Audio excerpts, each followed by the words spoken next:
This video shows how to shorten the tube adapter and determine the prosthetic dimensions. First, insert the tube adapter into the knee joint to the maximum insertion depth of 55 millimeters. Assemble the foot and the tube adapter. Then measure the length from the center of the knee axis to the bottom of the heel. Subtract the user-specific knee axis to floor measurement to determine the difference that needs to be cut off from the tube adapter. Mark the cut line on the tube adapter.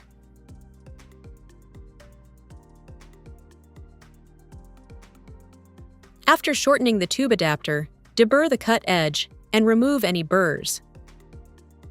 Finish by sanding all edges. Use compressed air to clean the tube adapter and ensure that no metal shavings remain in the tube. Next, connect the tube adapter to the knee joint. Check the distance from the knee axis to the bottom of the heel